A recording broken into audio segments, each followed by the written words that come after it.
द्रौपदी का चीरहरण होता रहा, लेकिन भगवान श्री कृष्ण करते रहे बुलावे का इंतजार। जाने क्या थी वजह। महाभारत में द्रौपदी चीरहरण की घटना ऐसी है जिसका आज भी उल्लेख होता है तो मानवता शर्मसार हो उठती है। जब सभा में उपस्थित सभी वरिष्ठ जनों ने इस घटना पर मौन धारण कर लिया था तो श्री कृष्ण ने स्वयं को बचाने के लिए श्री कृष्ण से प्रार्थना की।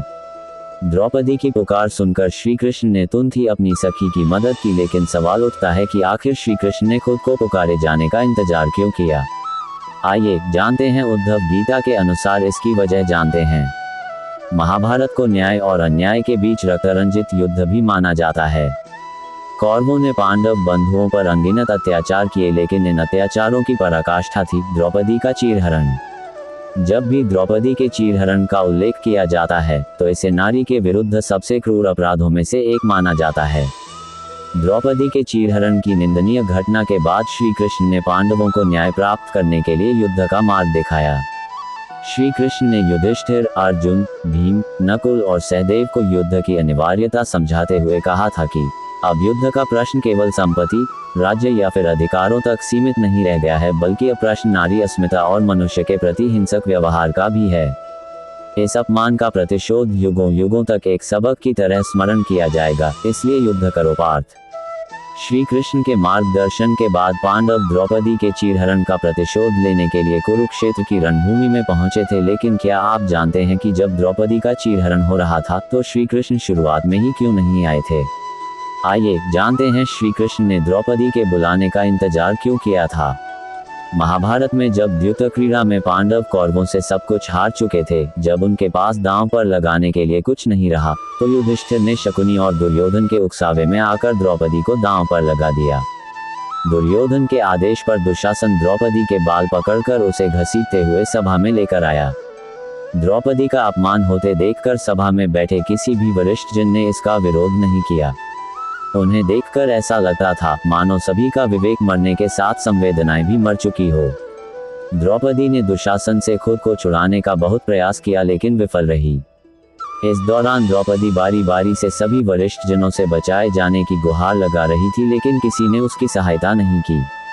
उद्धव गीता या उद्धव भागवत के अनुसार श्री कृष्ण के मित्र और चचेरे भाई उद्धव ने द्रौपदी चीरहरण के विषय में श्री कृष्ण से कई ज्वलंत प्रश्न किए हैं।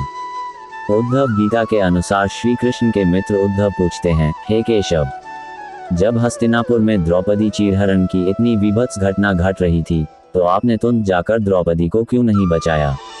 आपने द्रौपदी के पुकारे जाने की प्रतीक्षा क्यों की? अपने मित्र उद्धव का ये सवाल सुनकर श्री कृष्ण मुस्कुरा दिए। महाभारत में द्यूत क्रीड़ा के समय युधिष्ठिर ने द्रौपदी को दांव पर लगा दिया और दुर्योधन की ओर से मामा शकुनी ने द्रौपदी को जीत लिया। उस समय दुशासन दुर्योधन के आदेशानुसार द्रौपदी को बालों से पकड़कर घसीटते हुए सभा में ले आया।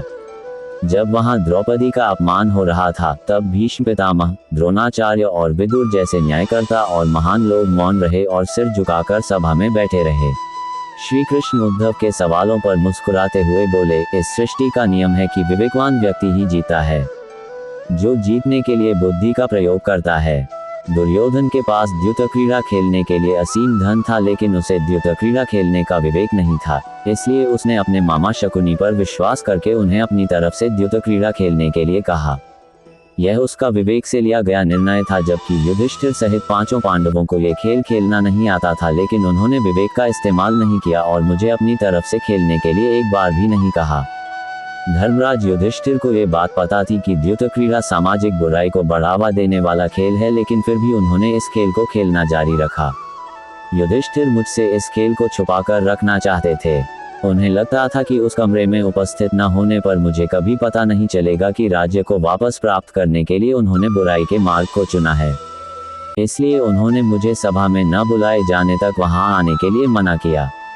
युधिष्ठिर ने मुझसे वचन लिया कि मैं पांडव परिवार के बुलाए जाने पर ही सभा में आऊंगा।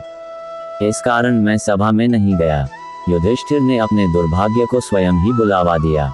द्रौपदी चीरहरण के दौरान जब दुशासन द्रौपदी को केश से घसीटकर सभा में ला रहा था तो द्रौपदी ने दुशासन से जूझती रही। द्रौपदी ने खुद को छुड़ाने का बहुत प्रयास किया, लेकिन असफल रही। इसके बाद जब दुशासन द्रौपदी की साड़ी खींचने लगा तो द्रौपदी की बुद्धि विवेक जागृत हुआ और द्रौपदी ने हरि हरि अभयम कृष्णा अभयम का नाम जाप कर श्री कृष्ण को सभा में उपस्थित होने के लिए पुकारा। खुद को पुकारे जाने पर श्री कृष्ण ने विलंब नहीं किया और अपनी सखी को बचाने सभा में उपस्थित हो गए।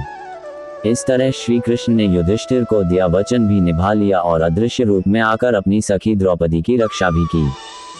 मेरी यह जानकारी आपको अच्छी लगी हो तो मेरे चैनल को सब्सक्राइब करें, वीडियो को लाइक करें और कमेंट करें। धन्यवाद। राधे राधे।